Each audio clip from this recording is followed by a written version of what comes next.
सांगलीतल्या बागणीतलं एक लग्न उत्सुकतेचा आणि चर्चेचा विषय ठरलं होतं. पाहूया काय.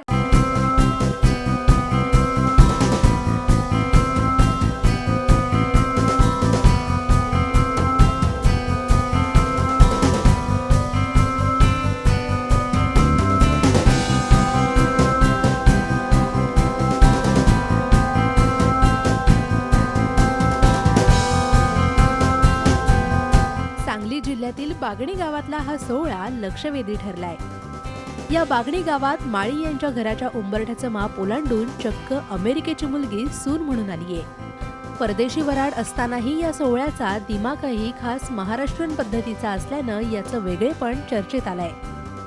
बागणी येथील शेतकरी कुटुंबातील सामान्य जीवन जगणारे माळी कुटुंबीय.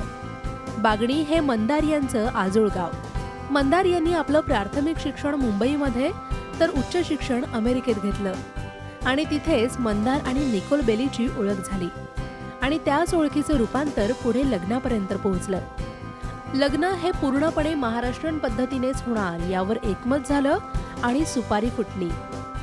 एक ठरवलं की लग्न हे आपल्या मातीमध्ये पांढरीमध्ये करायचं. आज आम्हाला खूप आनंद झालेला आहे. साता समुद्राच्या पलीकडची जी सून म्हणतो आपण मुलगी, हे आम्ही फॉरेनची पटलीना पिक्चरमध्ये आम्ही पाहिलं होतं.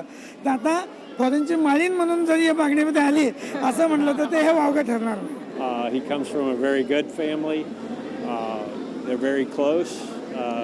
He's close with his sisters, and we like to see that because our family is also close. And the ceremony was very nice. साता समुद्रा पल्याड म्हणजे अमेरिकेतून आलेल्या नवरीचं आणि वराडी मंडळीचं स्वागत करण्यात आलं.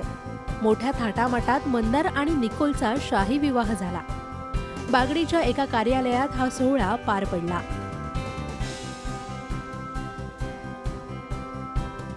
मराठी पेहराव आणि ढोल ताशावरचा खास परदेशी पद्धतीचा मराठी ठेका हे या लग्नाचं वैशिष्ट्य ठरलं. जेव्हा आमचं ठरलं लग्न इकडे करायचं तेव्हा सगळे तिकडचे तिचे वडील आई सगळे एकदम खूप एक्सायटेड होते. नंतर तिचे मित्र मैत्रिणी पण सगळे बोलले की आम्ही येणार लग्नात. तिकडून जवळजवळ 30 लोक आलेले आहेत लग्नाला इकडे आणि 3-4 दिवस ते आता खूप मजा करतात. काल वगैरे डान्स वगैरे केला. सकाळी पण आमची जेव्हा बारात निघाली तेव्हा पण जबरदस्त डान्स केला. त्यांना असं नवीन कल्चर बघायची खूप इच्छा होती तर त्यांना मिळाली. आता My family and friends were very excited to travel to India and get to experience the culture and a completely new adventure.